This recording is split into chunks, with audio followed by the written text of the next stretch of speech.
Well, protesters are flooding the streets of Hong Kong in another round of demonstrations. That after leader Carrie Lam ignored a deadline to withdraw a controversial extradition bill. Activists are demanding that Carrie Lam scrap that proposed bill by Thursday, but those calls were ignored.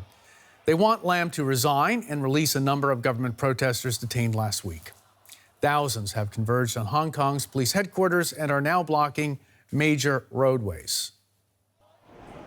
Let's get the very latest from Hong Kong now with DW's Mathias Bölinger. Mathias, what's happening where you are at police headquarters right now?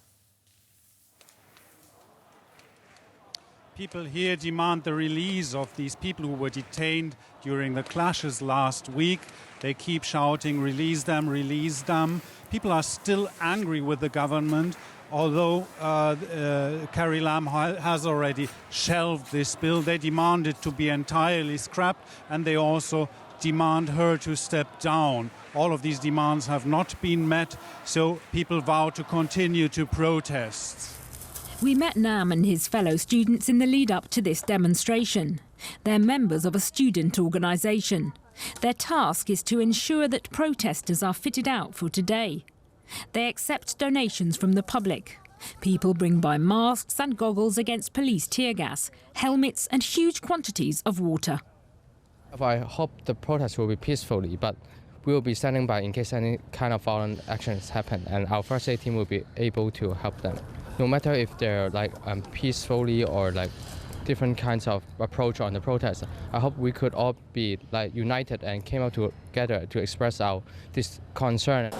For days, groups of protesters have occupied the square in front of Hong Kong's Legislative Council, the city's assembly. The demonstrators all have the same demands but differ on what should happen next. We should escalate our action, and we should be more assertive. We should shake the government up, for example, by surrounding the government headquarters or occupying the roads nearby to make our voices heard. You still need a lot of peaceful, a lot of manpower to support them. But as I can see now, this group of people is not going out. Ahead of this protest, the government announced it will shut down for the day. Hong Kong is on edge. Mathias, looking at your report there, it appears that what began as a protest against the extradition law is now becoming more than that. Well, yes, in some way it is, because last week's clashes, this police brutality that has been perceived as extreme by many Hong Kongers, not only the young protesters who are here, has of course infuriated people further. But at the center of it is still this bill. They want it to be scrapped. They want Carrie Lam to announce that she will not pursue this plan any further, and she has not responded to that. On Monday she went out again. She even apologized for her policies, but she was still reluctant to scrap this bill. So people feel there is something still in the cooking up in the government, and something might happen at a later point. Okay, something might happen at a later point. Does that mean at some juncture the government could in fact, Carrie Lam could in fact come back and force this bill through Parliament?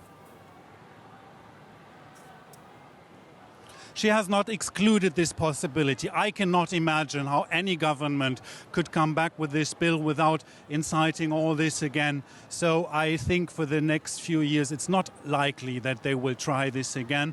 But this reluctance really angers people here, and that's why they're out here today again, although there's no probably chance that we will see it in the next few months or within the next year. And she has even indicated that she does not count on bringing it back on the short term.